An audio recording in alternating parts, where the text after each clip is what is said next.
fancy seeing you here. Welcome. I wanted to do a little podcast just before Vlogmas about one project, and that is about my quilt that I've made. Here it is. So if you don't like quilting or you're not interested, I'll see you for the next video, maybe for Vlogmas. Otherwise, settle in. I got a lot to say. So this is my quilt, and I took a little bit of footage of it out in the wild and did a little, I don't know what you call it, unroll. So enjoy, see what you think.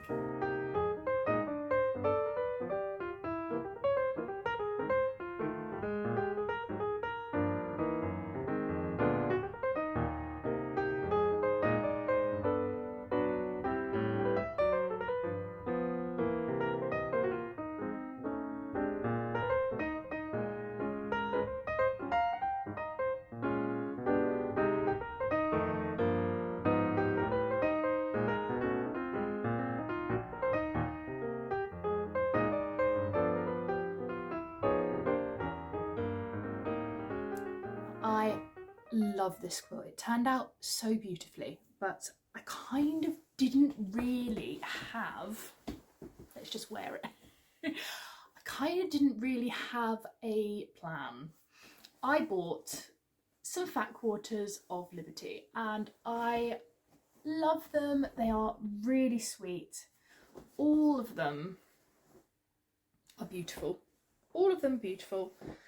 And yeah, but Liberty is expensive.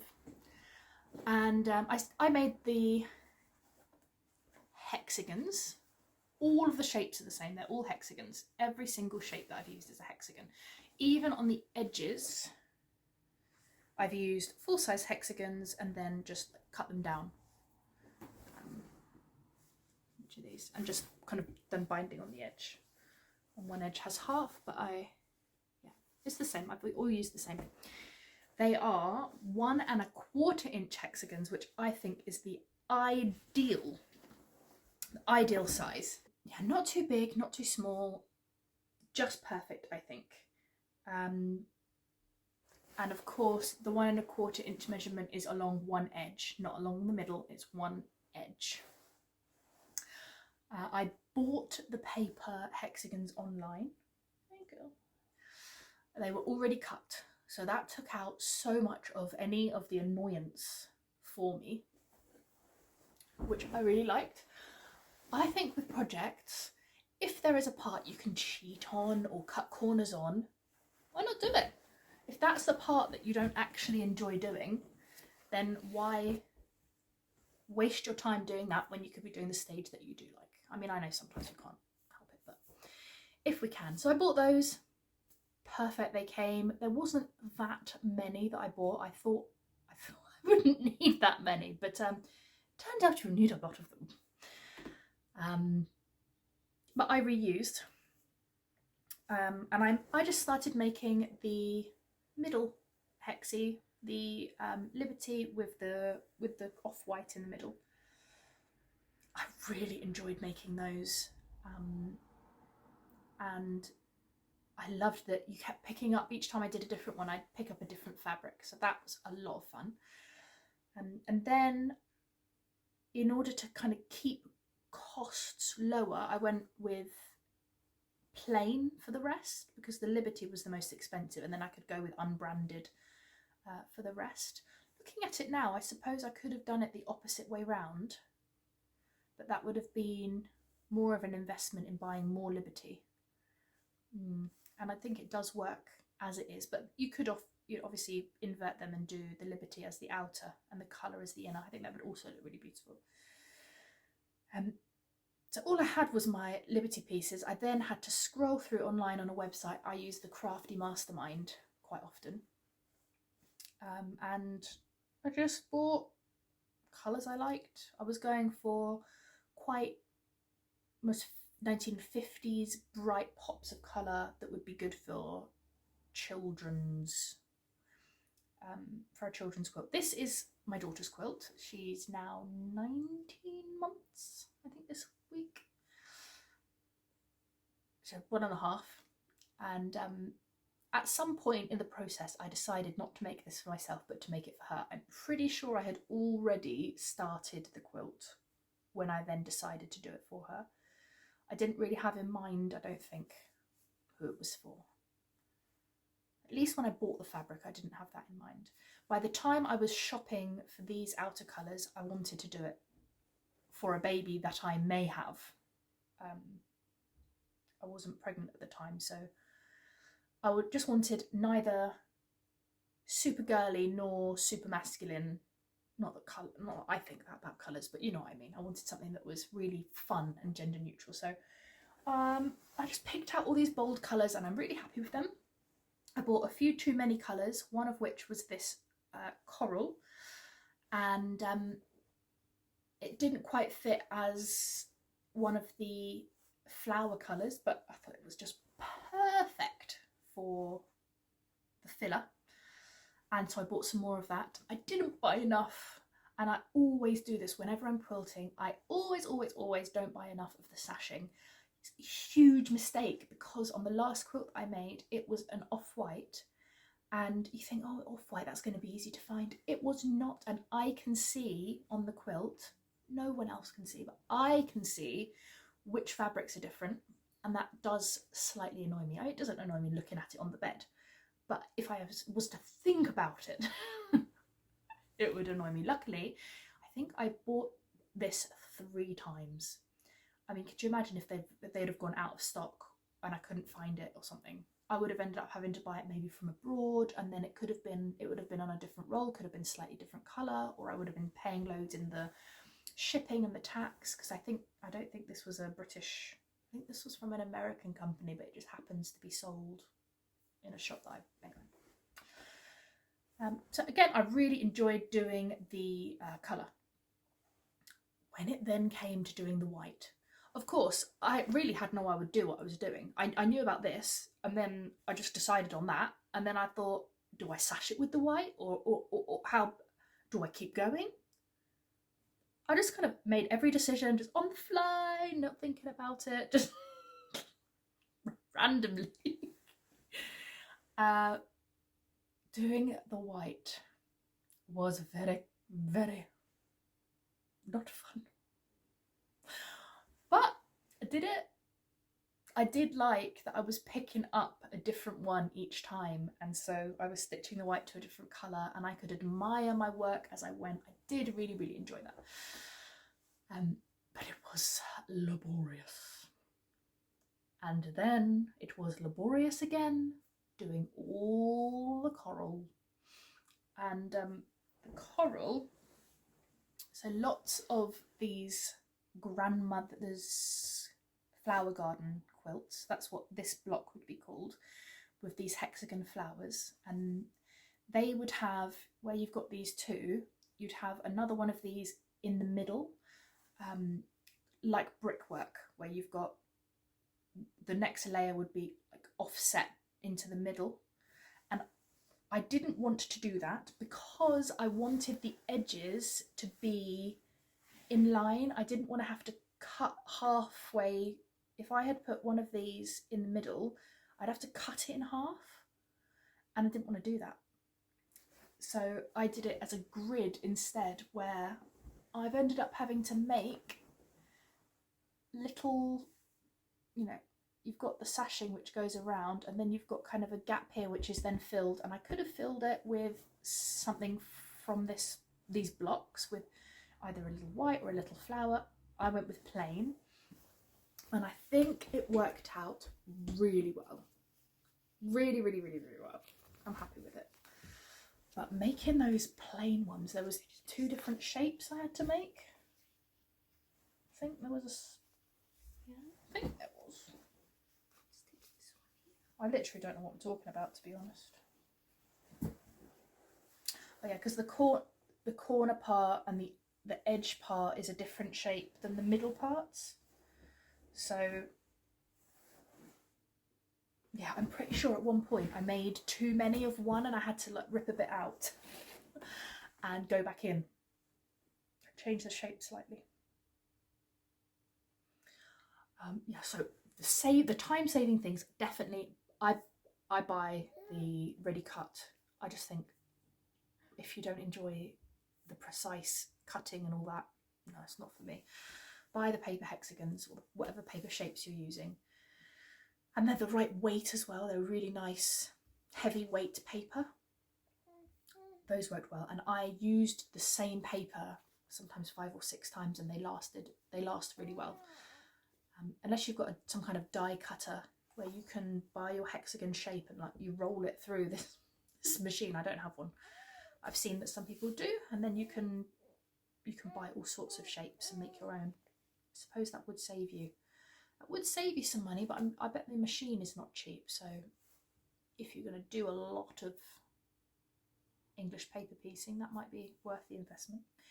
Also, I use the glue basting.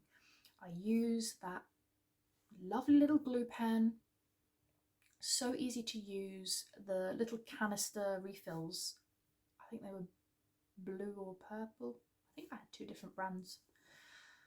And they dry clear. You only need the smallest amount. If you go crazy with it, it's very tricky to get it off when you want to take the papers out. But yeah, very sparing.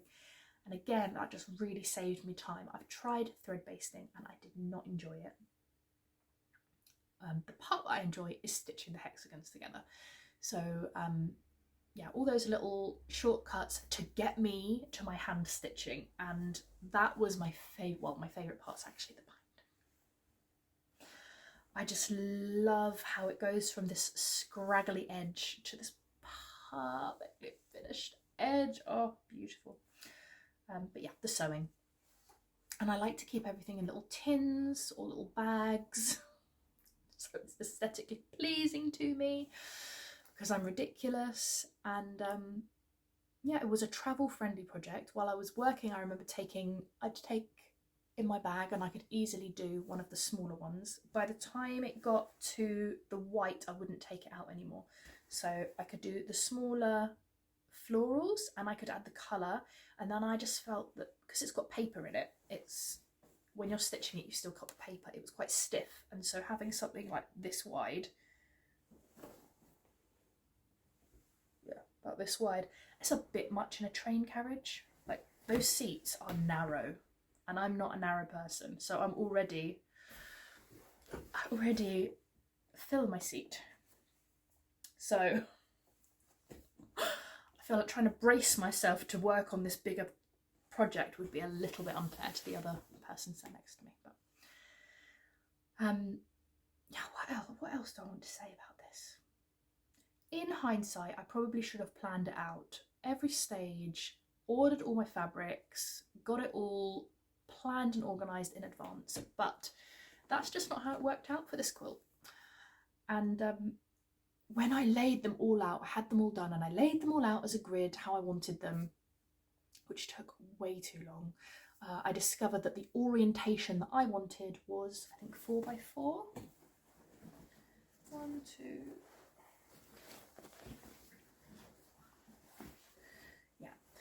which sounds like it would then be a square, but it's not. It is a rectangle because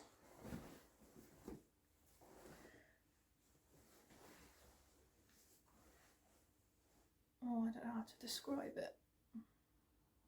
Well, it does. It comes out as a rectangle rather than a square, because one direction of the hexagon is this way and one is this way, and one is slightly longer than the other.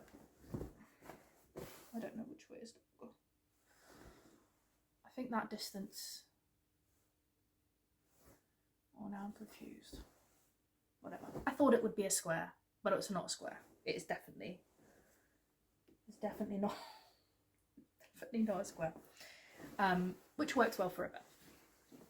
Anyway, so because I then was working out my grid of how I wanted it to look, I did have to make a couple more of them. But I did it, and then I played with the colours and where I wanted them. I didn't want 2 of the same floral print next to each other, and I didn't want, because there are, I think, mostly 2 of the florals and 2 of the colour. like those appear twice. So I didn't want the two next to each other. And I didn't want similar ones. So those two are quite similar in their design. I didn't want them next to each other.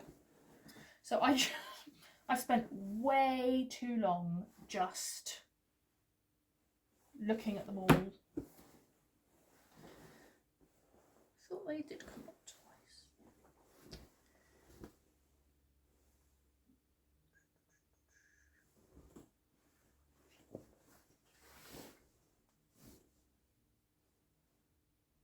Yeah, I've just done my best to orientate them with enough distance.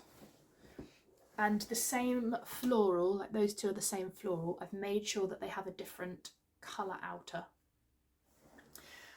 So I did spend a lot of time just rejigging it and laying it on the floor, and then I'd leave it there overnight and then come back the next morning and have another look, or I'd take photos on my phone.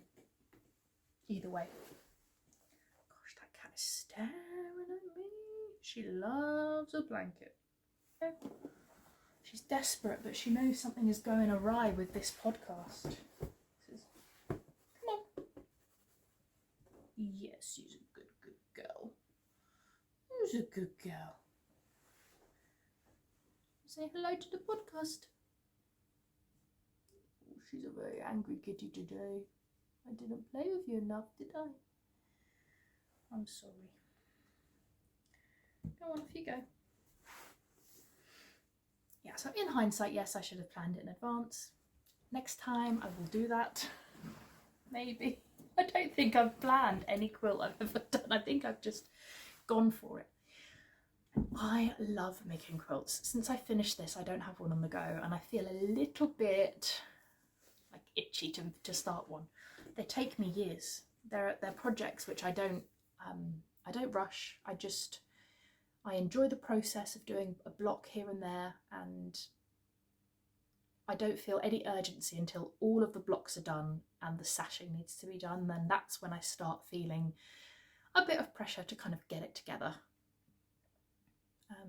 Because then it feels almost done at that point, although it's not. Sashing takes a long time, and then you then have to do all of your quilting, and that takes a long time as well, and then your binding, and I do a handmade label. But for some reason, you're probably only halfway by the time I've actually pieced all the pieces together. But somehow it just feels like, oh, I can see it coming together. I just want to get it done.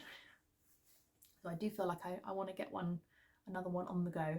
My aim is to be able to have like a beautiful pile of quilts all folded up in a cupboard or a cabinet, which I don't currently own, so I don't know where I'm going to be keeping all these quilts. My bed's got a quilt, Lila's bed's got a quilt, the sofa has got a quilt and a crocheted blanket. I mean, we're kind of set for quilts, but you can never have too many. As far as I'm concerned, never have too many quilts. You can just fill your house with quilts. You're never going to feel like you've got too many. Well, I could never make enough to feel like I had too many. What else do I want to say about it? So this quilt is completely hand stitched. Completely hand stitched. Every hexagon is sewn together by hand. And then it's all quilted completely by hand. And the binding is applied by hand. By the time I'd got all of the quilting done and I realised the whole thing was stitched by hand, I just thought, let's make it a thing. Let's just not use the machine at all on this. I did use the machine to go around the edges, all four edges of the quilt, before I trimmed it and bound it. So those machine pieces are now cut off. Those were the very rough edges, and I did that because I was worried that as I was quilting it, it would kind of fray. So when I had finished the whole of the top, I just went around all of the edges by machine. By the time I quilted it, I had then trimmed that off because it was so close to the edge, but it was just to try and reinforce just the edges where all of the hexagons were, so that as I was like manhandling it and like rolling it up of an evening before I went to bed, or you know, whenever I was putting it down, I would usually work on it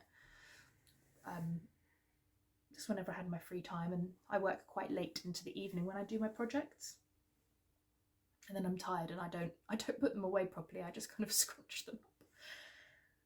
I didn't want them to start unraveling because they're by hand. I just felt like it needed that little bit extra, so that has now been cut away.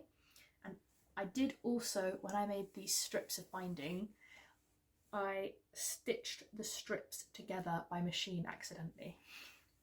And by the time I realised I'd done that, the binding was actually already hand stitched on, so I wasn't then going to go back and unpick my machine stitching in order to hand stitch it. That would just be like ludicrous. So there are left on this machine, I think, 3 joins that are like this long by machine. I could have not told you that, but just you know, so you know I'm truthful, in case you're ever in my house and go, oh, actually I see a machine stitch. Oh. Which, who would do that? But you know, I like to be honest. I did enjoy doing the hand quilting. I really enjoyed it, but my fingers were destroyed, completely destroyed. I did it all in, I think it took me 2 weeks, and I did it every day, nap time, 4 hours a day. My goodness. I would try and do 1 flower a day. That took forever. And I was deciding how I wanted to quilt it, and I was just going to kind of grid it up, and the quilting that I used, I didn't need to do the quilting really, really close together. It had quite a, on the label it said, I think it was 30 centimetres apart, so I didn't need to do as much quilting as I did. But I quilted on the inside. I've stitched on the inside of the flower. I've then stitched around the edge of the outside flower. I've then stitched on the edge on the white, and then I've gone all the way around every flower, and on the gaps between I've done the outline of a flower as if there were a flower there, and it does look beautiful.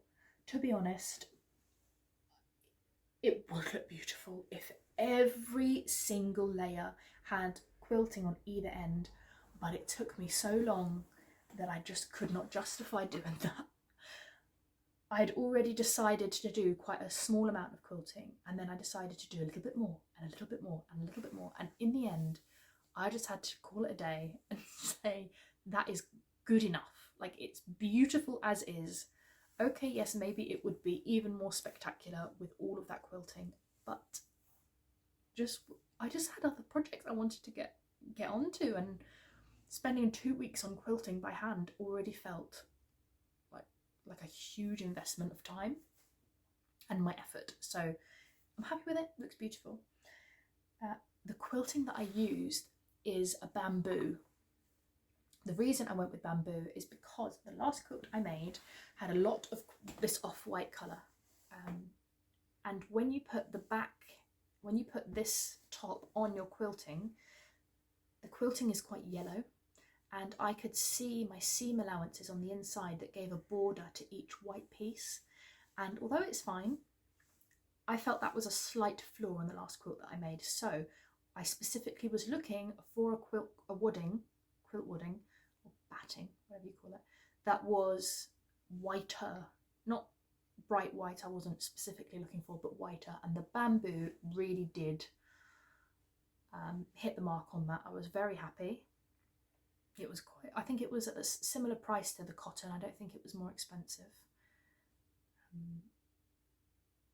Bamboo, it's still machine washable. I mean, it felt more or less the same to me.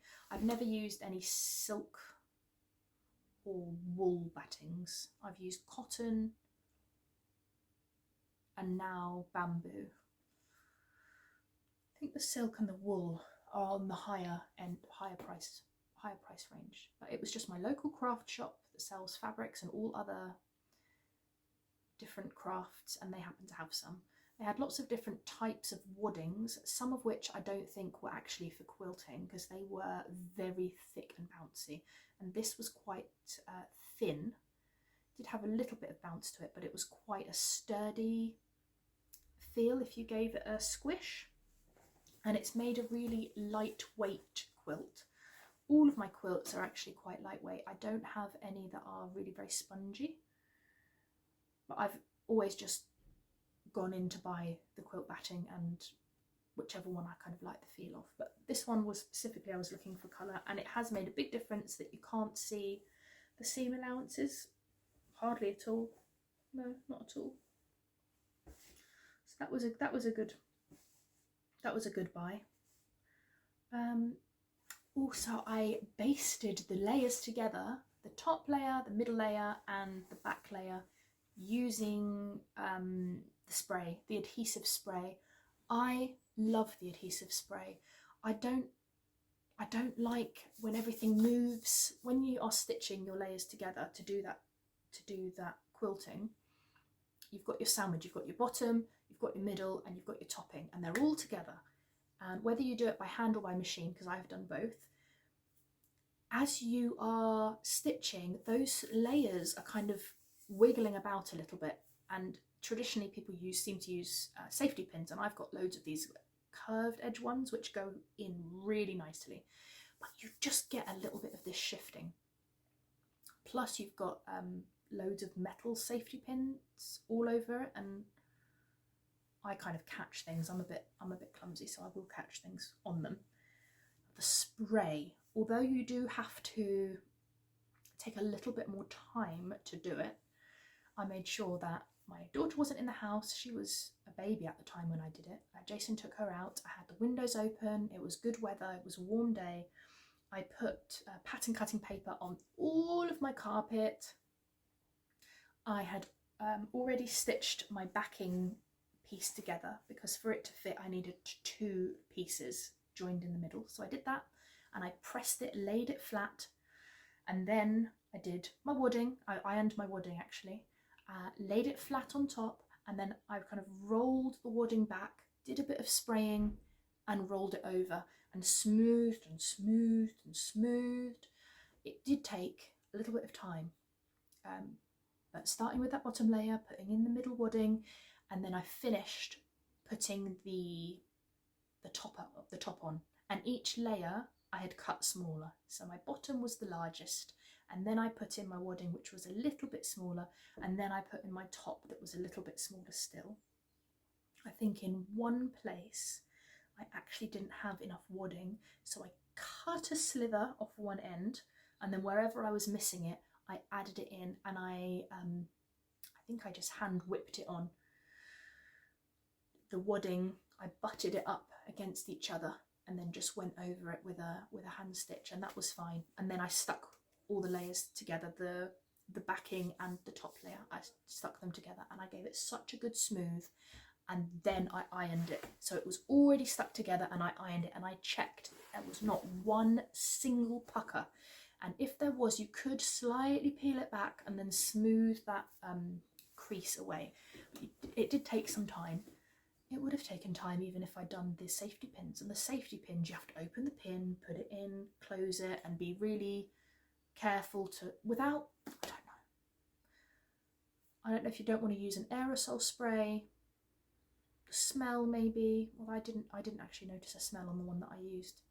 I just bought from my local craft shop. I guess the safety pins are reusable, that would be a bonus. But the result, I want to use a method that gives me the best result, and that gives me the best result.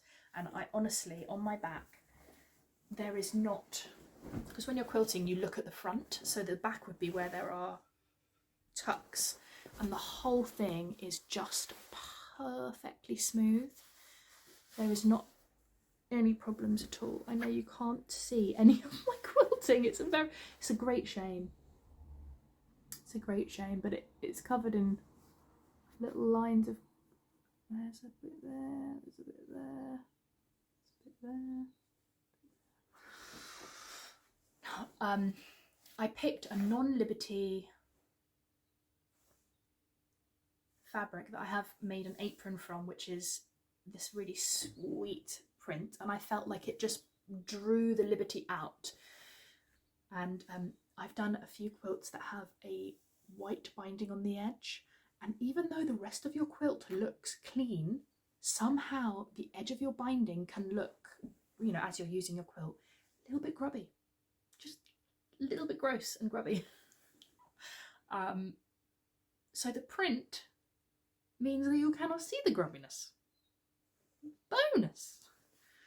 Look at those beautiful mitered corners. Oh, I was so pleased with them. Anyway, I thought about what I wanted to do with the backing, and I really considered doing the same one because I thought it was so nice. But I wanted a contrast, and I happened upon this one, not even realising it's exactly the same fabric as this corally pink. Like exactly the same, just a different colourway. They look so different. And it gives me a kind of day and night, summer and winter. I know probably most people would have gone with that pink on the back, or even like a plain. But for me, I just wanted something that would draw out the colours of the middle and had a little bit of contrast. The only thing that's a shame with this is that you cannot see my quilting. And if I'd have done a plain colour, you'd have seen all my beautiful white stitches. And that is really, really a shame. All that hard work and you can't see it at all on the back. You can see all my quilting beautifully on the front. I know it's difficult to capture it on a camera, but it does give it such a beautiful crinkle. And I haven't washed it yet. I know technically it's not done until it's been washed and dried, and then it goes all lovely and crinkly. But, just gonna, ooh. I need to buy some colour catchers. I'm just a little bit worried that could you imagine if that ran into the white? Just to be on the safe side, I didn't pre-wash any of my fabrics.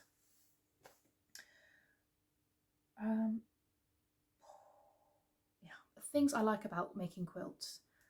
I like to make them as blocks, so I'm always doing one at a time, and it just feels like every time you finish one, you finished a project. That is a really good feeling.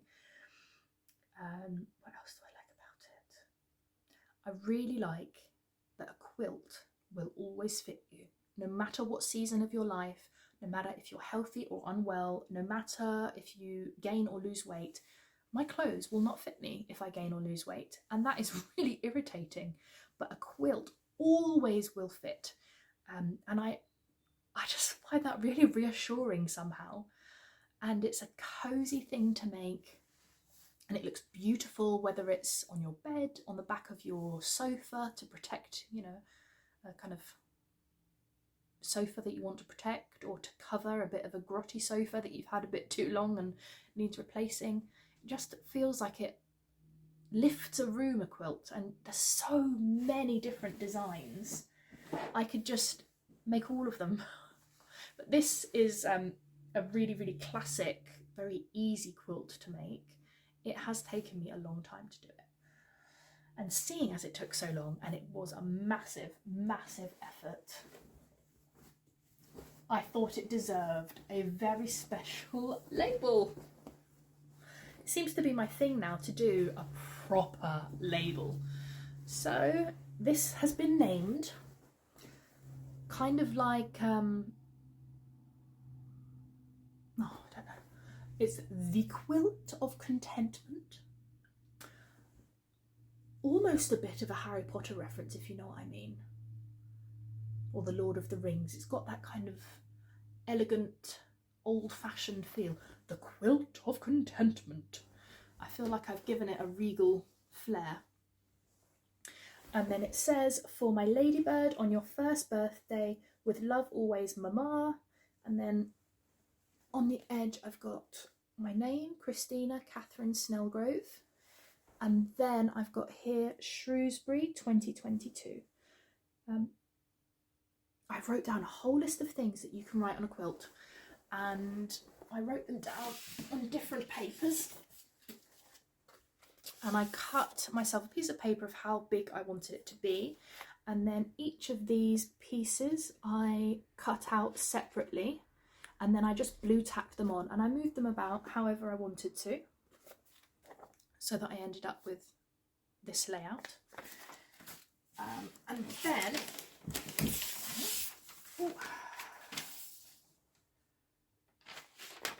I did end up tracing it as a finished piece once I'd got my layout on my rough draft. I ended up with my final. This is pattern cutting paper. I've got a whole massive roll of it, so I might as well use it. And then I drew some rough ideas of what I might want to put. These are buttercups, forget-me-nots, daisies, dandelions, lavender and cow's parsley? Oh, I don't know. Anyway, doesn't matter. Those are dandelion wishes. And I looked at loads of YouTube videos and kind of tutorials on Pinterest to find different stitches that I liked. So the daisies were fabulous. I just drew different size circles. And the forget-me-nots.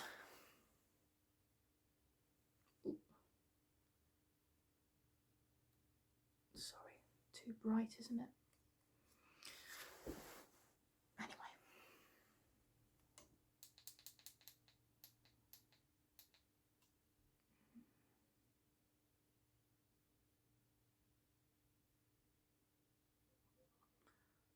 So those are forget-me-nots, and these are buttercups and daisies. And then I just placed them on my draft, kind of wherever I felt I wanted them to go. And I did also incorporate a ladybird here, which I knew would be the point, the edge of my label. And I'm so unbelievably happy with it. I put another ladybird walking on the T there. There's another ladybird. There's the ladybird at the bottom, which shows the middle corner. You've got your buttercup around the edge. I just kind of liked her kind of curved. Now she is satin stitch on the edge and French knots in the middle. The forget-me-nots are, what are they? Yeah, they are French knot in the middle and a lazy daisy on the outside. But I stitched it, instead of having the lazy daisy closed on both ends, it's kind of open. It was the way I did it with the needle. There's some more lazy daisies, kind of longer ones. All of this is satin stitch. I used 2 threads to do the big letters, and I used 1 thread of floss, because your embroidery floss comes in 6 threads, doesn't it? So I separated it for 2 for the large and 1 for the smaller. And then when I did the daisies, I did 4. I think I did 4. It was too many. Anyway, I shouldn't have done so many. I think it would have looked a little bit more elegant with finer. Maybe I could have gone 3, but I did do 4. But it gives it almost like a fluffy texture. And where I live, I really love the daisies that people have in pots or around their front garden, where they're different colours. So there'll be a white daisy with pink tips, there'll be pink daisies with pink tips, there'll be some that kind of gradient, almost ombre, and they've got quite a dark green leaf and stem, and they're really pretty, so I love those. It did take me a while to work on this, and when I did the forget-me-nots. Originally I'd done them with, I think I'd done them with four threads instead of 2, and they ended up really chunky and clumsy looking, so I went back in. Anyway, I feel like that is a work of art. It took me ages. I went through on a font website, I think it was called DeFont, and you can write your word or your sentence in, and then see all the different fonts in that. I think you're meant to buy the font or something. I just screenshot it and then print it out, and then I print it out in different sizes and lay it on my page. And sometimes I won't like how one of the letters will come out, and I'll maybe rejig it a little bit, but I wanted that little bit of, I don't know, that kind of curly calligraphy, but still easily able to read, because some of the calligraphies can be very curly that the letters almost are unreadable. I did it in black on white. My sister asked me, why have you done it in black? I don't know. I just did. Isn't it? It's quite classic to have like black writing on a white page. I make a lot of crafty decisions, creative decisions, without knowing I've made them. I just always saw that it would be black. I guess I could have done it in any colour, but it's super clear and easy to read. And I do love that the little guy is just there, he's so happy. I had also done a few dandelion wishes about, but because I hadn't done the dandelion head with the little seeds coming off it, I'd only done the seeds. Kind of couldn't tell what they were. They just looked like weird blotches, so I took them out. Yeah, I'm really, really, really happy with it. And it's just the perfect little ending to it. Just, I don't know which, but I think maybe I love the buttercups the best.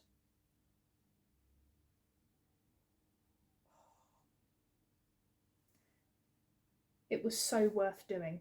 It was so worth doing.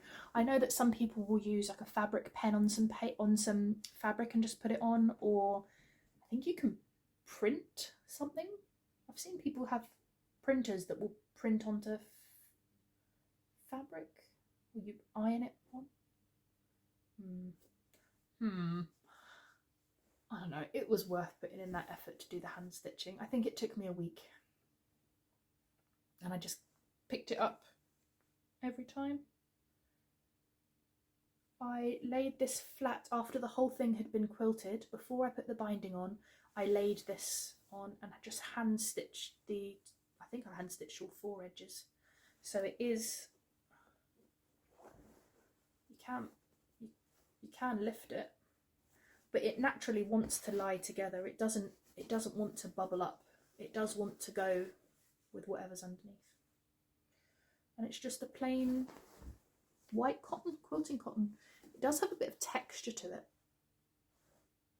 which I didn't intend. But after I'd washed this fabric, once I'd done it all, I had to wash out the pen that I'd used.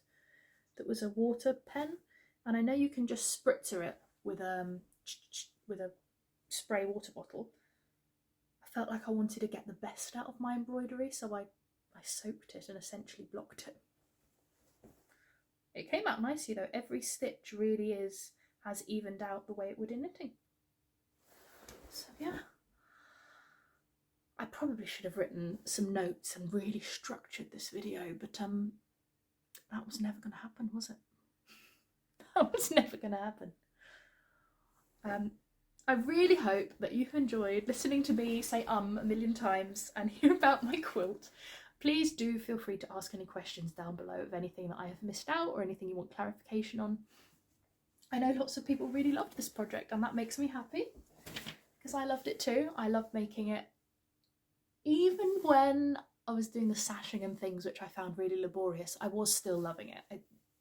It was just, you know what I mean. If you craft things, you know what I mean.